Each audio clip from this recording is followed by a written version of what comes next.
Daniel, thanks for talking to us. Thank you for having me. And we thank you. We had a great time seeing you playing Serious Sam 4.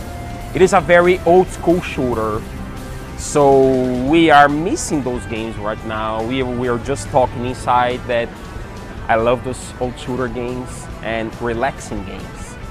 So what can you tell us about Serious Sam 4? Meaning the story, the gameplay, and especially the old school style from the previous games of the franchise.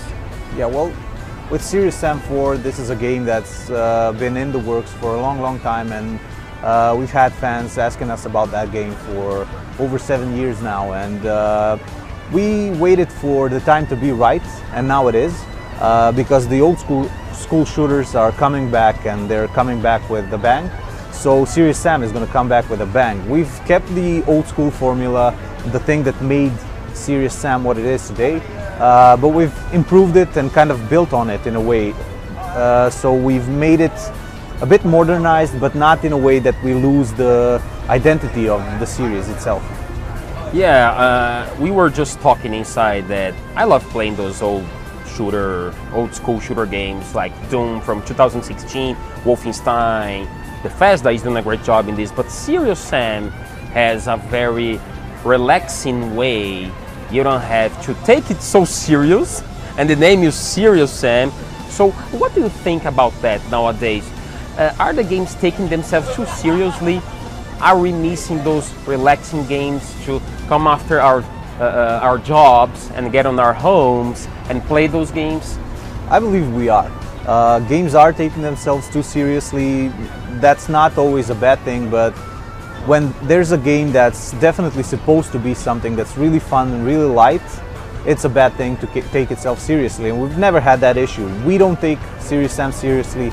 Serious Sam is not a serious game, and it's kind of a parody in itself. So it's Serious Sam, which is totally not serious. The story here, there is a story, but nobody really cares about the story. All you care about is getting in, shooting some stuff up, blowing things up, and having lots of fun while doing it.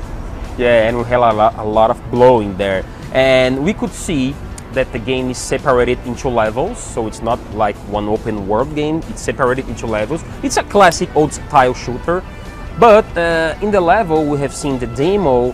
The demo was a very large level, so we had a freedom to explore. So what can you say about those big levels of the game?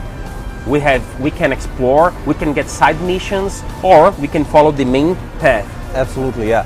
So Serious Sam was always about open, kind of big levels where you shoot tons of enemies. So this time we thought, let's just pick it up a notch. Let's just make the biggest level we've ever made in our lives, and that's what you've seen here. It's a 128 by 128 kilometer map. You can play all over it, and this is only one of the 15 levels we'll have. Of course, not all levels are going to be this size. This is the biggest map. Some of the levels will be small, so you get that kind of classic, very linear gameplay. But in this level that I've showed you today, you actually do have a linear storyline that you need to follow.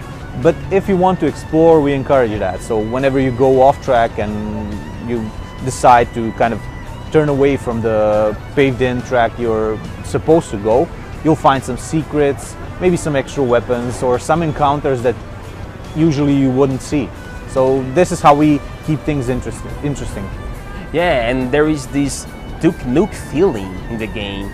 The voices, the screamings, and even the soundtrack. So Duke Nukem was at some point an inspiration for you guys?